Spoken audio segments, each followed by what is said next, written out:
Okay, magandang gabi. Ako po si Mamita 2.0. Okay, pag-usapan natin si Mr. Harry Roque dahil sa yung kapwa niya akusado ay nahuli po sa Mabalacat, Pampanga. Okay, atin pong pakinggan. Ang Criminal Investigation and Detection Group ang isa sa mga kapwa-akusado nila Attorney Harry Roque at Cassandra Ong sa kasong Anti-Trafficking in Persons Act of 2003 dahil sa iligal na operasyon ng Philippine Offshore Gaming Operator Hub sa Porac, Pampanga. Kinilala ng CIDG ang suspect na si alias Marlon na nahuli sa barangay Tabun, Mabalacat City, Pampanga nitong May 22.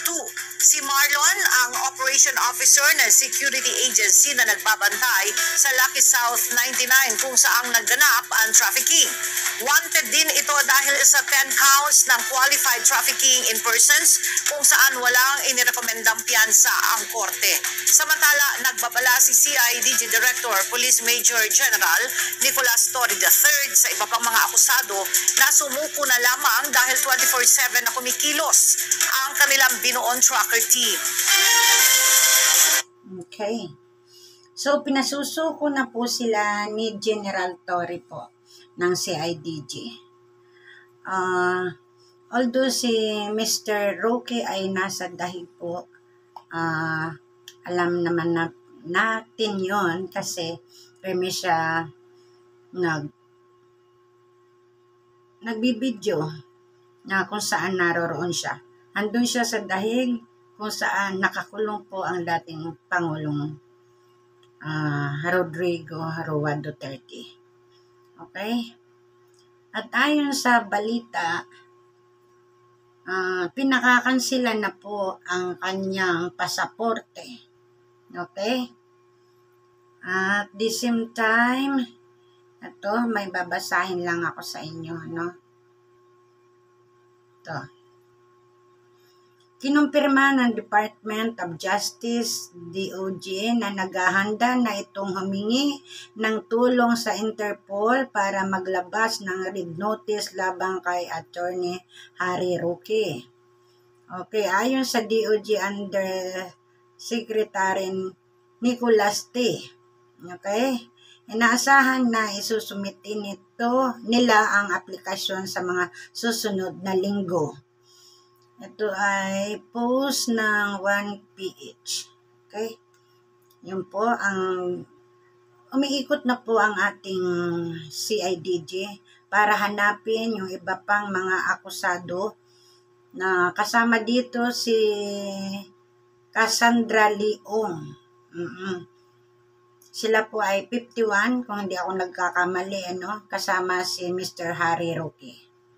Ito, may panayam kay General Torre, pakinggan po natin. Hinahanap na rin natin. And we are also notifying the Interpol. We are requesting for the assistance of the Interpol. Ayan po siya. Arrest of Mr. Roque, who is currently abroad. Okay, sir, kamusta ang coordination natin with Interpol? Okay naman.